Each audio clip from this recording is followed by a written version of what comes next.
Well, hello, everybody. You picked a great day to be here. And so I want to welcome you. For those of you who are at our Kenosha campus or Racine campus, we welcome you. For those of you who watch online every single week, we welcome you. And of course, those of you who are part of our Weekends on Wednesday service, we welcome you, yeah.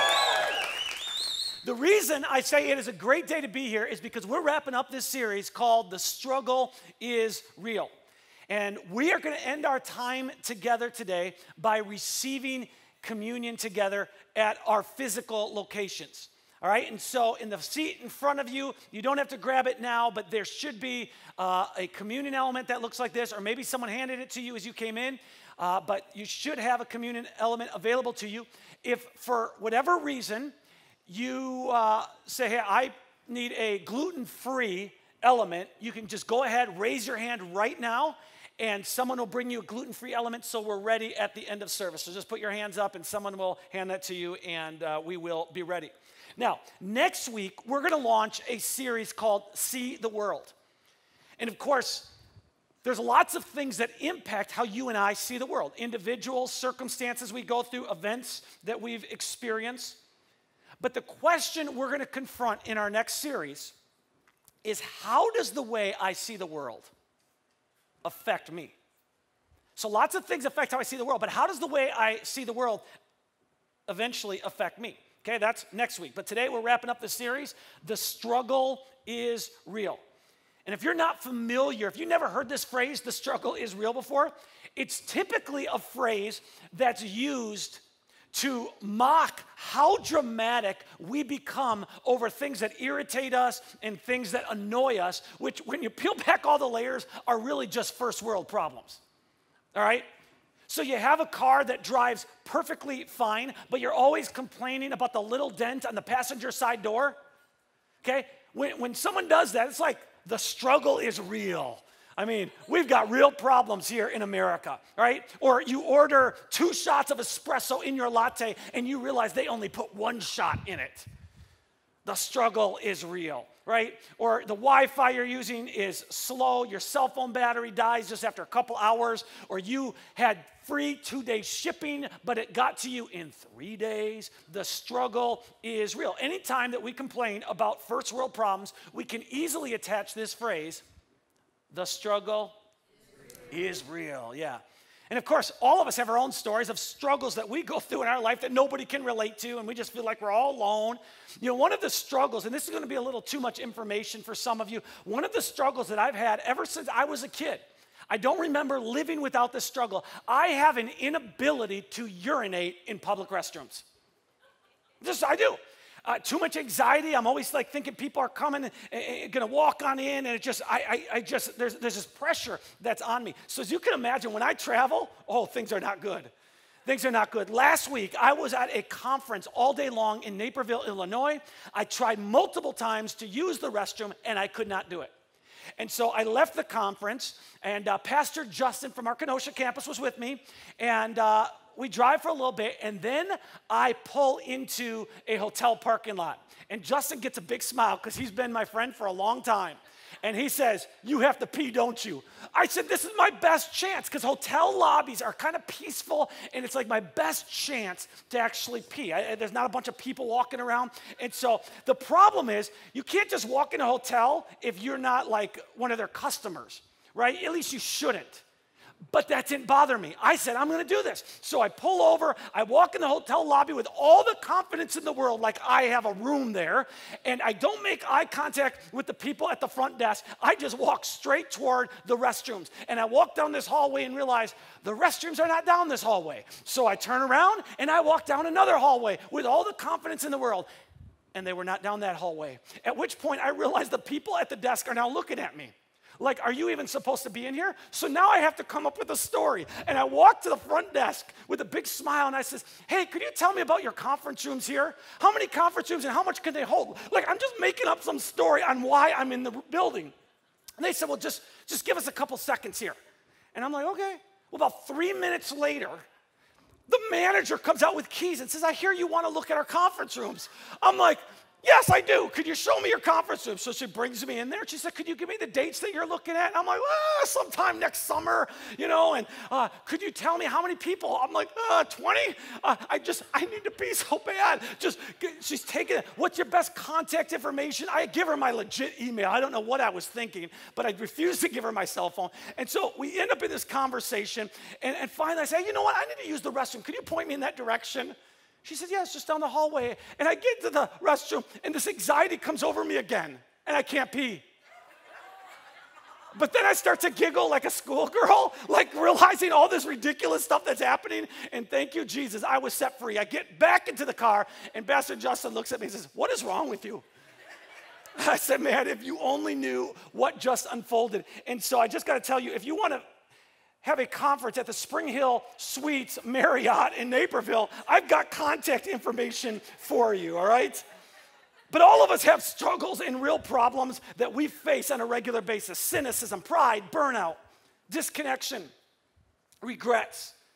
All right, these are very, very real issues. And today what we're going to do is we're going to wrap up by talking about another very real adulting type of problem. And that is this: discouragement. Wah, wah. You came here to be inspired, but we're going to talk about discouragement. And the reason we're going to talk about it is one of the experiences that nobody really tells you about when you first begin to follow Jesus is that there will be moments, there will be seasons, there will times be what feels like years where you just get tired of following Jesus. And you just feel exhausted and you feel weary and you get discouraged. Because in your attempts to follow Jesus, in your attempts to do the right thing, in your attempts to honor God, it just feels like nothing is paying off the way you thought it should pay off. And maybe you've experienced this right in your marriage. Maybe you're in a difficult marriage and you've got a bunch of friends saying, hey, you need to bail, you need to get out. And you think, hey, that's probably what I should do, but there's part of you that just says, I'm going to do my best to at least respect the person I'm married to and treat them kindly and go out of my way for them. And I'm not doing it because I feel like it. I'm just doing it because I think this might honor the Lord. But instead of the marriage getting better, it's only getting worse. He's not changing. She's not changing. And you're like, what's the point? Or maybe you're in college and you've decided to do your best to honor the Lord. And so you try to make decisions today with tomorrow in mind. You're always trying to think about the future and how your decisions are going to impact your future. But instead of your life getting better, you feel like you're left out of everything. Everybody's out having a good time, and you just feel like, man, I'm just missing out on so much fun. And it just gets old, right? Or maybe you've been praying about the same thing for months, and it's like God's covering his ears. He doesn't seem to care.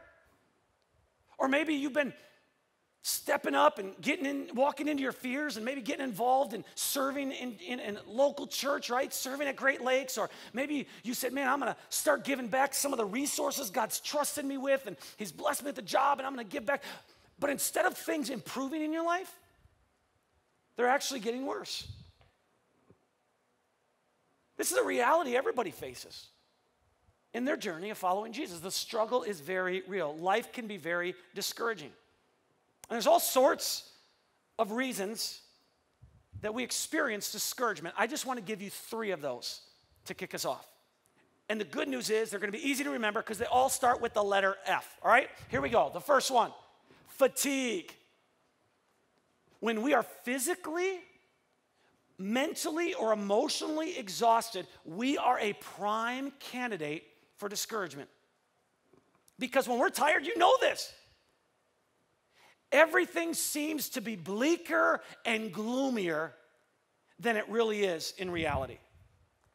Okay, this is why halfway through any major project, right, anything of significance, we tend to hit a wall of discouragement. So we're taking college courses, and halfway through, it's like, man, I just want to quit, right? Halfway through a construction project, halfway through our fitness goals, it just gets discouraging. It gets tiring. It's always easier to start something than it is to finish it. Okay, that's the reason for discouragement. Another cause of discouragement is frustration. Whenever we experience roadblocks in life, whenever we encounter interruptions or we face unexpected challenges, whenever we get stuck between where we were and where we hope to be, it's easy to get discouraged. We're just frustrated, we're overwhelmed. And then there's a third cause of discouragement, and that is failure.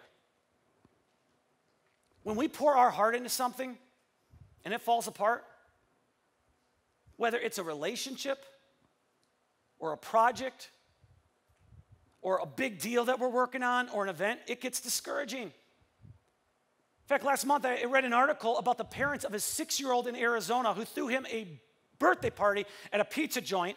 They invited 32 of his classmates, and none of them showed up. Right? None of them showed up. They were just kind of off by, it was a party that he just was by himself. And I felt horrible for this kid, but I also felt horrible for the parents. Because as a parent, you're just going to feel like a failure. You just get discouraged. And the problem is when I'm discouraged, it clouds my thinking. When I'm discouraged, I tend to make mountains out of molehills. Every problem in my life is exaggerated. Right? So whenever we face discouragement in our life, we have the option of confronting it or ignoring it. And quite honestly, it's easy to ignore it. It's easy to just put on a smile and just say, I'm going to push through this and everything's going to be okay. But the reality is, if we don't learn to truly fight it and combat it in healthy ways, it's going to overwhelm us and it's going to begin to affect every area of our life. So let me tell you how to fight discouragement. I fight it by managing my mind. The way I fight discouragement is by managing my mind. My thoughts impact my life. Every single action begins with a thought. See, this is why the Apostle Paul writes, he says, let God transform you into a new person by changing the way you think. The only way my attitude is going to change, the only way my outlook on life is going to change, the only way my perspective is going to change, the only way my biases will change, the only way that my view of other people will change is if my thoughts change. Because here's the deal. If I believe something, it shapes my life. Now, we ought to know this because all through our life, we've been told different things. We've been given statistics, we've been told facts, we've been told stories that we thought were true, and they impacted our behavior, but then later on, we found out, well, that really wasn't true. Right? Did anybody grow up believing like me that if you were to eat a bunch of Pop Rocks and then guzzle some soda, like something would explode? Or you get taught that, and then you realize later, that's not true. Or how about this? If you eat and then you go swimming, half an hour, within 30 minutes, what's going to happen? You're going to cramp up and drown. Right? And then you realize later, that's never happened. Or how about if you were to swallow gum, how long is it going to stay in your system? Yeah, look at that, 7 years, 10 years. If you have a 2-year-old who swallowed gum, you know that's not true. Right? Or how about this, if you swallow watermelon seeds, you're going to grow a watermelon. Right? And then they're just stats, right? I heard the stat years ago. Guys think about sex every 7 seconds. Come on. It's every 5 seconds, and you know that. You know that, right? Guys, it's just, when we're told information, it affects our life. In the early 50s, and this is hard to believe, but there were books and there were advertisements that encourage mothers who are pregnant and had young children around the house to smoke because it would relax them. All right? So here, I love this advertisement. It says, people are always telling me that smoking causes low birth weight. Talk about a win-win-win. An easy labor, a slim baby, and the full flavor of Winston's. Isn't that awesome? Right, so we believe that, but of course, decade or so after those ads, study after study was like, hey, there are some dangers to smoking. And it's hard for us to imagine this, but all sorts of misinformation has been handed down to us over the years. We don't think about this, but our mind is a battleground. Every battle we experience in life happens in our mind. Lust, pride, jealousy, envy, bitterness, anger, resentment. All of that right here in our mind. And so my mind and your mind is the greatest asset that we have. Whatever gets my attention gets me. This is why advertisers will spend billions and billions and billions of dollars every single year trying to capture our attention. Whatever gets my attention gets me. Now, if you've been around for a while, you know that this time of year, I spend a lot of time up in a tree. I spend a lot of time in a deer stand hoping for some deer. And so when I hunt, I bring some tools with me, different calls, all right? And so I'm not going to explain in detail what each of these different calls do, but let me just tell you, they work. Okay, so last week, I see a doe about 125 yards. I don't shoot doe, but you want doe to come close to you? Because Big Daddy might be behind it. And so I see this doe through the trees, and so I use this call. And I'm hoping to bring in the doe or the buck, right? This is actually supposed to attract the buck, but if it brings in the doe, sure enough, the doe actually came toward me. Ended up being like 20 yards away, and I didn't shoot it, but Big Daddy was nowhere to be found. The good news is the next day, I saw something I've never seen while hunting. 65 yards to my right, in an open field, there's a tree. I watched a doe come and bed down under the tree, literally backed into it, got down, and started to rest. I was like, that's awesome. I wasn't prepared for what happened next. Big Daddy showed up. Nice 8-point, beautiful buck. And I looked at it, and I just wanted to see, like, the size of this thing. So I get out my binoculars. 65 yards isn't that far, but I'm used to, like, a buck staying around for at least 20, 30 seconds, but it was there for 5, 6 seconds, and then it just starts to walk away. I'm like, I'm losing my opportunity. I could shoot this thing. I have a crossbow. I could get, so it starts to walk away. That's when I get out my grunt call. This is the sound a buck makes. And if you think this is a joke, the buck stopped, and it looked in my direction. And I made the mistake because I'm such an intense person. I just decided to keep. I did it 3 times in like 10 seconds, and eventually the buck's like, yeah, you ain't the real deal, and just kind of walks away. But I was so excited. And then you have the rattle. This is supposed to sound like 2 bucks. Their antlers going at it, and if there's another buck in the area, they want to see the action and see, because usually that means a doe's around, and so, I'm up in the tree, and it's just ridiculous, right? But what gets your attention gets you.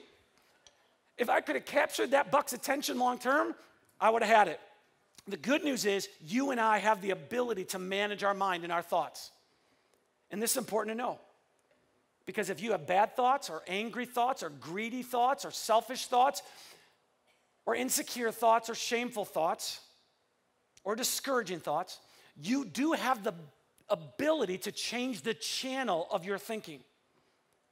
You can do a call in your own mind and say, I'm going to distract the way I'm thinking, and I'm going to focus it on better things. The best way to manage my mind is to feed it with truth. The best way to manage my mind is to feed it with truth. Now, we know this in the area of nutrition. If I eat good calories and I have good food, I'm going to feel healthy, I'm going to be more focused, I'm going to have energy. It's going to be a good thing. But if I consume bad calories, if I consume junk food, if my diet is Doritos and ice cream and Lucky Charms, well, it's slowly going to destroy my body. And I'm going to be tired and sluggish. And it's going to be hard for me to battle sickness.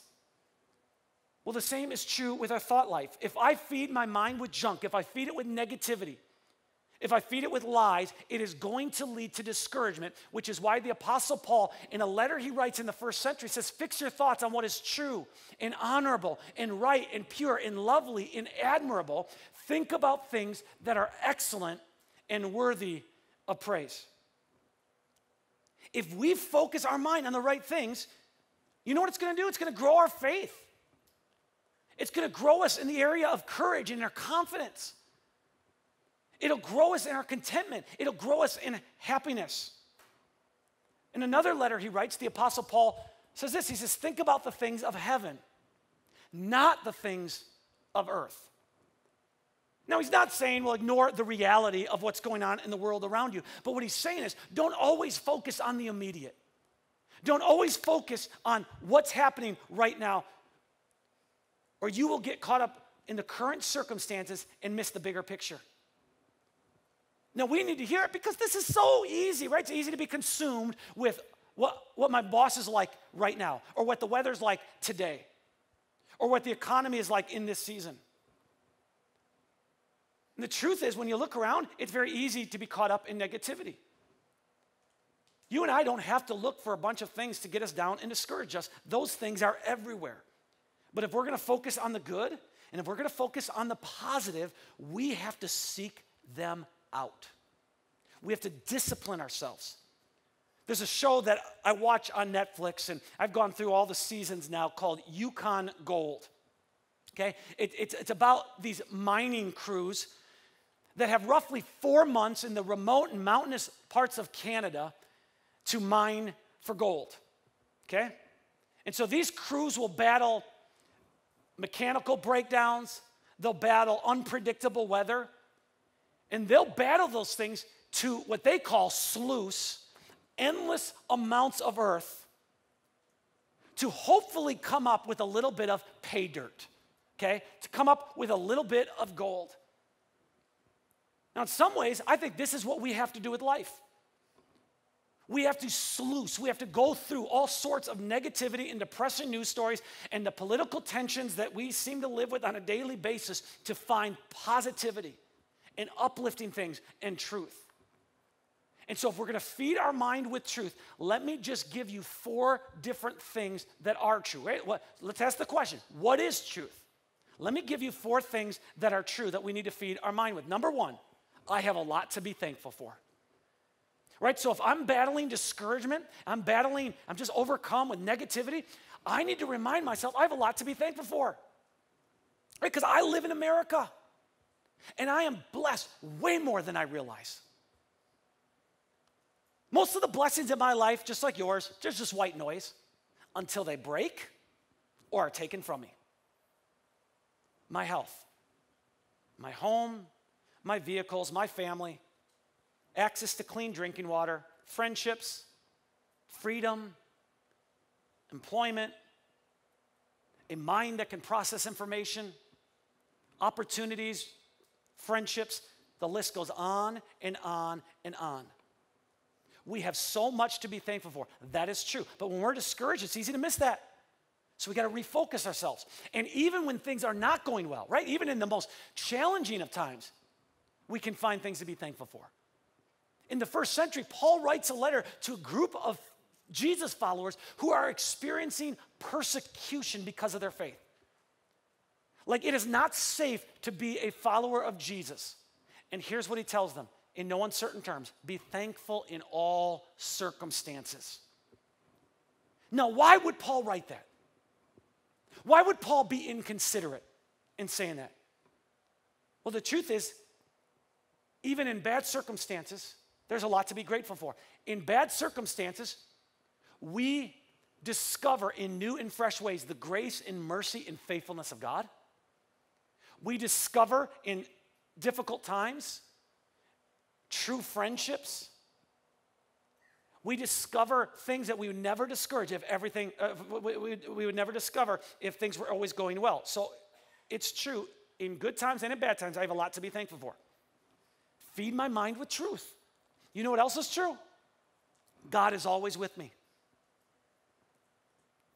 One of the great themes that is repeated over and over and over in the ancient scriptures is that even in the lowest moments of our life, the moments where we think God has forgotten about us and abandoned us, He is with us. The author of Hebrews reminds us of this reality when they say God has said, I will never fail you and I will never abandon you. Feed my mind with truth. Let me give you 2 more things that are true. Number 3, God can bring good out of anything.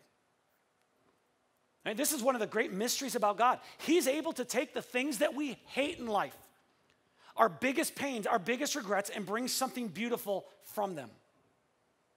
I'm sure you've seen this before, these artists who are incredibly talented, who are able to take garbage and trash and make something from them. Right? In fact, here's a piece of art that was created from junk that washed ashore on beaches in our country.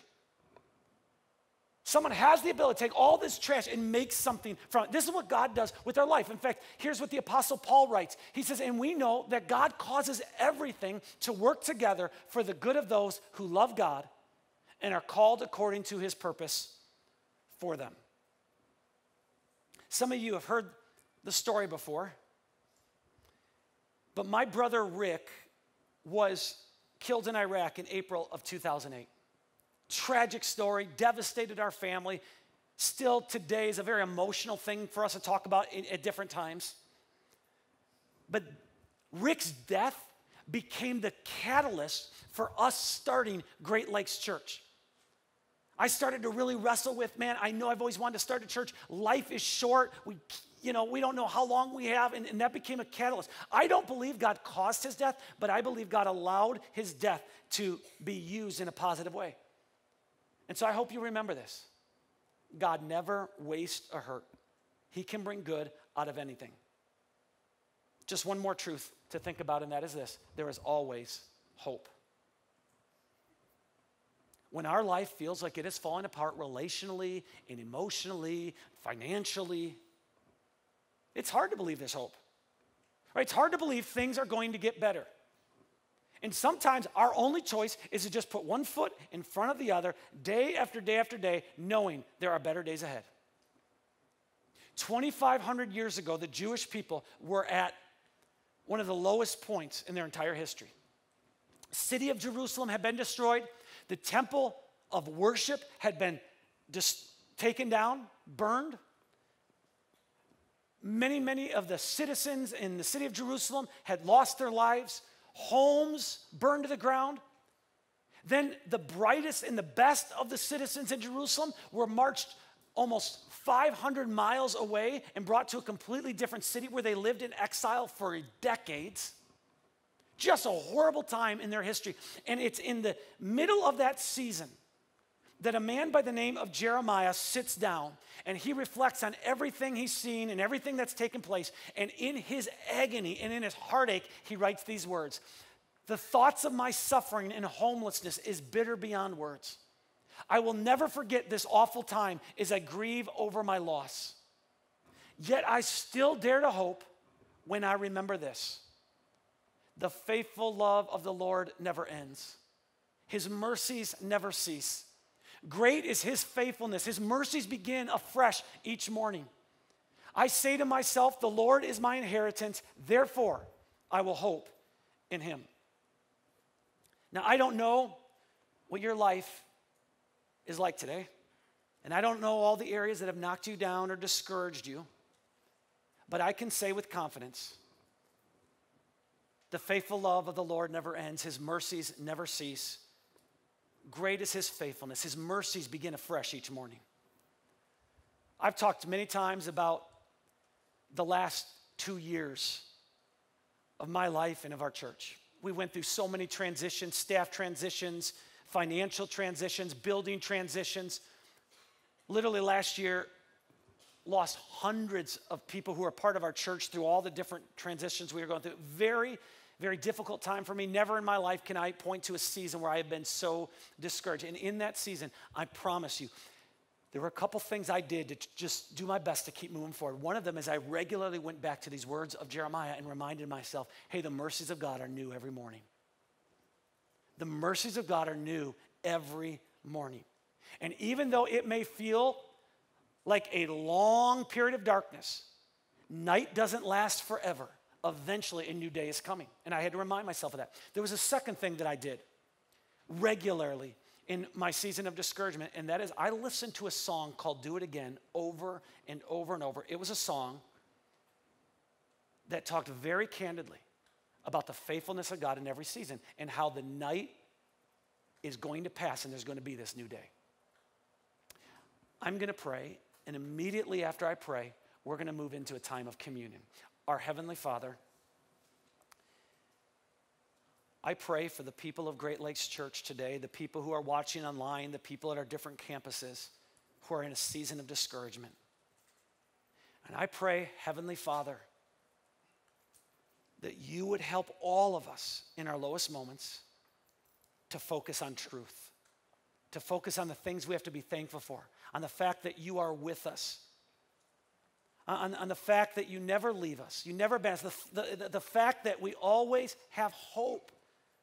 I pray, help us in our lowest moments so that discouragement doesn't overpower us and overtake us. In Jesus' name, amen.